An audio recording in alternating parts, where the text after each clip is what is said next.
தமிழ்நாட்டைச் சேர்ந்த நடிகர் திரு கமலஹாசன் அவர்கள் தாய்மொழி தமிழ் மொழியிலிருந்து பிரிந்த மொழிகள்தான் தமிழ்நாட்டை சுற்றியிருக்கிற அண்டை மாநிலங்களில் பேசப்படுகின்ற மொழி என்கிற அடிப்படையிலும் அந்த படம் கர்நாடகத்தில் வெளியாக இருக்கின்ற சூழலில் கர்நாடகத்தைச் சேர்ந்த ஒரு திரைப்பிரபலத்தை அருகாமையில் அமர வைத்து கொண்டு நாம் எல்லாம் ஒரு தாய் குடும்ப உறவுகள், நாம் எல்லாம் ஒரு மொழி குடும்பத்திலிருந்து பிரிந்தவர்கள் என்கிற ஒரு அண்டை மாநில நட்புணர்வை திரைத்துறையில் போற்றுகின்ற வகையில் சொன்ன கருத்து தான் தாய்மொழி தமிழ் மொழியிலிருந்து பிரிந்ததுதான் கர்நாடகத்தில் பேசப்படுகின்ற கன்னட மொழி என்கிற கருத்தை அவர் பதிவு செய்தார். இது எந்த விதத்திலும் தவறான கருத்து அல்ல.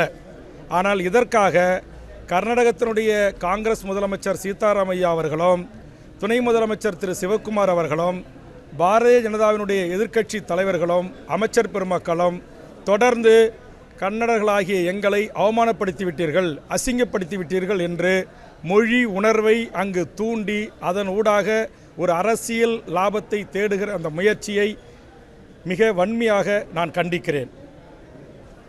அதோடு அரசியல்வாதிகள் அந்த பணியை செய்தார்கள் என்றால் அடுத்த சில நிமிடங்களில் அங்கு இருக்கிற கர்நாடக மாநிலத்தில் இருக்கிற கன்னட அந்த ஃபிலிம் சேம்பர் என்று சொல்லக்கூடிய திரைத்துறையினரும் மிக கடுமையாக கமலஹாசன் அவர்களை எதிர்த்து தமிழர்களுக்கு எதிரான வக்கரமான வார்த்தைகளை வெளியிட்டிருக்கிறார்கள். இதை மிக வன்மையாக நான் கண்டிப்பதோடு அவர்கள் இதுபோன்று நடந்து கொள்ளக்கூடாது என்பதையும் நான் கர்நாடக மாநிலத்தில் இருக்கிற திரைத்துறையிற்கு வேண்டுகோளாக வைக்கிறேன்.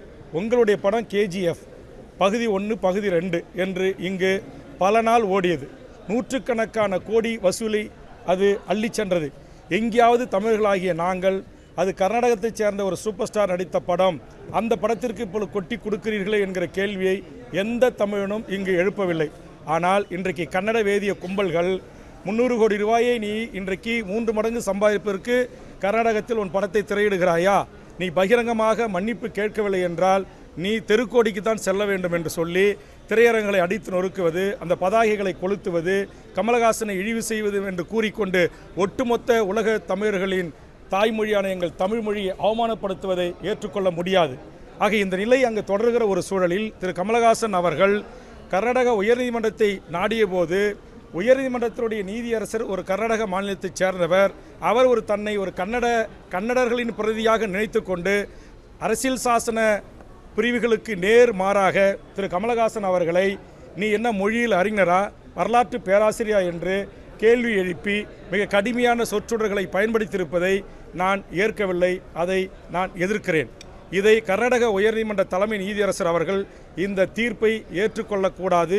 இதை ஒரு 3 அல்லது 5 கொண்ட நீதிபதிகளை கொண்டு விசாரித்து இரு மாநில எல்லையோர மக்களுக்கும் உயிர் அச்சத்தோடு பதற்றத்தோடு மேலும் மேலும் பதற்றத்தை உருவாக்குகின்ற கன்னட சினிமா துறையினர், கன்னட வேதிய கும்பல்கள், கர்நாடகத்தை ஆளுகின்ற அரசு, எதிர்க்கட்சிகளினுடைய இந்த அட்ராசிட்டியான அரசியலுக்கு முடிவெட்ட வேண்டும். அப்படி எட்டப்படவில்லை என்றால் உச்சநீதிமன்றத்துடைய தலைமை நீதியரசர் இதை சோமோட்டாவா என்று சொல்வார்களே, தன்னிச்சையாக இந்த வழக்கை விசாரணைக்கு எடுத்துக்கொண்டு இந்த இரு மாநில மக்களும் ஒரு பதற்றமில்லாத ஒரு சூழலை உருவாக்குவதற்கு முன்வர வேண்டும். இதையெல்லாம் நீதிமன்றங்களும் செய்யாது, ஒன்றிய அரசுகளும் செய்யாது, கர்நாடக அரசும் செய்யாது, தமிழக அரசும் இதை இதுவரையிலும் கடந்து செல்கிற சூழல் ஏற்பட்டால் நிச்சயமாக 1991 கர்நாடகத்தில் எப்படி தமிழர்கள் உடைமைகள் தீக்கரையாக்கப்பட்டனோ, உயிர்கள் பலியாகியதோ, பல தமிழர்கள் கிடைத்த அண்டாகுண்டான்களை கையில் எடுத்துக்கொண்டு ஏதில்களாக என் இலங்கை வாழ் ஈழ உறவுகள் போல் அகதி வாழ்வை மேற்கொண்டு இந்த மண் ஒசூரை நோக்கி படையெடுத்து வந்தார்களோ அதுபோன்ற ஒரு சூழல் அங்கு உருவாகி கொண்டிருக்கிறது. இதை ஒரு காலத்திலும் அனுமதிக்க முடியாது. இந்த நிலை அங்கு நீடித்தால் தமிழர்களாகிய நாங்கள் காவேரி சிக்கல் வருகின்ற போது, முல்லை பெரியார் சிக்கல் வருகின்ற போது, பாலாட்டு சிக்கல் வருகின்ற போது தொடர்ந்து தமிழர்களின் எண்ணற்ற உயிர்கள் தான் பலியாகிறது. அப்பாவி தமிழர்கள் செம்மரம் கடத்த வந்தார்கள், 20 பேரை பிடிச்சி ஆந்திரா வனத்துறையும் காவல்துறையும் சுட்டுக் கொள்றீங்க, கேட்க நாதி இல்லை. இன்றைக்கி ஆயிரக்கணக்கான பேர் ஆந்திரா சிறையில் வாடுறாங்க. அந்த வழக்குகளில் அவர்களை விடுவதற்கு அந்த அரசுகளுக்கு மனம் இல்லை. காவேரி சிக்கல் வருகின்ற போதெல்லாம் தமிழர்கள் கர்நாடகத்தில் தாக்கப்பட்டு வீடுகளை கொளுத்துவது, பேருந்தை கொளுத்துவது, லாரி டிரைவரை பிடிச்சி அரையமனமாக்கி தோப்புக்காரனை போட வைப்பது, பள்ளி கல்லூரிக்கு படிக்க போன மாணவர்களை அவர்களை அடித்து துன்புறுத்துவது, காவேரி நீரா கேட்பீர்கள் என்று சிறுநீரை வாயில் கழிப்பது, இதெல்லாம் மனித குல விரோதமான செயல்களை தொடர்ந்து கர்நாடக வெறியர்கள் செய்து வருகிறார்கள். எதற்கும் ஒரு பொறுமை உண்டு, எதற்கும் ஒரு எல்லை உண்டு. இந்த விடயத்தில் நாங்கள் சினிமாக்காரராக கமலஹாசனை பார்க்கவில்லை. என் தாய்மொழி தமிழினுடைய பெருமிதத்தை வரலாற்று அறிஞர்கள் அமெரிக்காவிலிருந்து மொழியியல் அறிஞர்கள் கருத்து தெரிவித்திருக்கிறார்கள், ஆஸ்திரேலியா மொழியியல் அறிஞர்கள் கருத்து தெரிவித்திருக்கிறார்கள். இன்றைக்கு தொல்காப்பியம் 5000 ஆண்டுகளுக்கு பழமையானது என்று இந்திய அரசு ஏற்றுக்கொண்டிருக்கிறது. என்னுடைய பண்ருட்டி அருகே மருங்கூர் கிராமத்தில் 5000 ஆண்டுகளுக்கு முன்பு இரும்பு பயன்படுத்தப்பட்டிருக்கிறது என்பதை தமிழில் இன்றைக்கு அங்கு பதிவு செய்திருக்கிறது, ஆவணங்கள் கிடைத்திருக்கிறது. ஆக இப்படி வரலாற்று பெருமை கொண்ட ஒரு இனத்தின் மொழியை உலக மொழிகளுக்கெல்லாம் தாய்மொழி தமிழாக இருக்கலாம் என்று உலகத்தின் பல்வேறு மொழியியல் அறிஞர்கள் ஆய்வாளர்கள் தங்களுடைய கட்டுரைகளை இன்றைக்கு வெளியிட்டிருக்கிறார்கள். உலகத்தின் பிரிதொரு நாடில் இன்றைக்கு தமிழ்நாட்டைச் சேர்ந்த எமது தாய்மொழியான தமிழ் மொழிக்கு இருக்கைகள் இருக்கிறது. ஹார்வர்ட் பல்கலைக்கழகத்திலிருந்து அவ்வளவு ஒரு சிறப்புமிக்க ஒரு மொழியை குறித்து ஒரு திரைத்துறை கலைஞர் கூறிய ஒரு கருத்திற்காக இப்படி ஒட்டுமொத்த கர்நாடகமே எழுந்து தமிழர்கள் மீது வன்மத்தை விதைப்பது, வன்முறை வெறியாட்டத்திற்கு வித்திடுவது போன்ற கருத்துக்களும் பேச்சுக்களும் ஏற்புடையதல்ல. அதை ஒரு நீதியரசரே செய்திருப்பது ஏற்புடையதல்ல. நீதி பரிபாலன முறைக்கே இது தீங்கானது, இந்தியாவினுடைய ஜனநாயகத்துக்கே பேராபத்து விளைவிக்கக்கூடியது என்கிற அடிப்படையில் ஒன்றிய நம்முடைய உச்சநீதிமன்றத்தினுடைய தலைமை நீதியரசர் இதை கண்டிக்க வேண்டும் என்று நான் வேண்டுகோள் வைக்கிறேன்.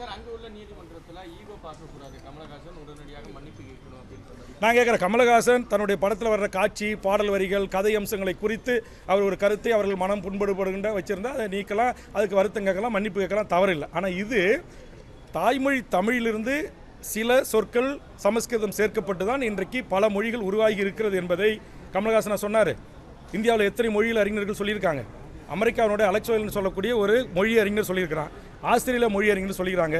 தமிழ்நாட்டை சேர்ந்த எத்தனையோ பாவாணர்லேருந்து பாவேந்தர்லேருந்து நம்முடைய தஞ்சை பல்கலைக்கழகத்தினுடைய சொல்லாய்வுத்துறை தலைவராக இருந்த ஐயா அருளியாரிலிருந்து எத்தனை ஐயா இறைக்குருவனார்லேருந்து எத்தனை கீப்பா அரவாணன்லேருந்து அவை நடராஜிலிருந்து எத்தனை கல்வியாளர்கள் எத்தனை வேந்தர்கள் சொல்லியிருக்கிறார்கள். ஆனால் இன்றைக்கு இது உண்மை. தாய்மொழி தமிழிலிருந்து தான் பக்கத்து மாநிலம், அண்டை மாநிலங்கள், புரிதொரு சகோதர மாநிலங்களில் மொழி இருக்குது என்ற ஒரு கருத்தை சொன்னார். அதுவும் எதுக்காக சொன்னார்னா, இங்கே இந்த காவேரி போன்ற பிரச்சனைகளை 2 மாநிலங்களுக்கு பிரச்சனை வருதுன்றால அந்த நடிகர் அங்கே ஒரு சூப்பர் ஸ்டாராக போற்றப்படுகின்ற ஒரு நடிகரை வைத்துக்கொண்டு என் தாய்மொழி குடும்பத்திலிருந்து பிறந்து வளர்ந்தவர் தான் நீர், அதனால் உன்னுடைய படம் இங்கே வெற்றி ஆகணும் அப்படின்ற மாதிரி அவர் வாழ்த்துக்கின்ற வகையிலும் 2 மாநில மக்களுக்கு ஒரு நட்புறவை ஏற்படுத்துகின்ற ஒரு கருத்தாகத்தான் கமலஹாசன் அங்கே பேசினார். ஆக அதற்கு இன்றைக்கு மன்னிப்பு கேட்கணும்னு சொல்வது என்பதும் நீதி அரசரை இப்படி விவேகானம் கற்பிப்பது என்பது உண்மையிலே ஏற்புடையது அல்ல.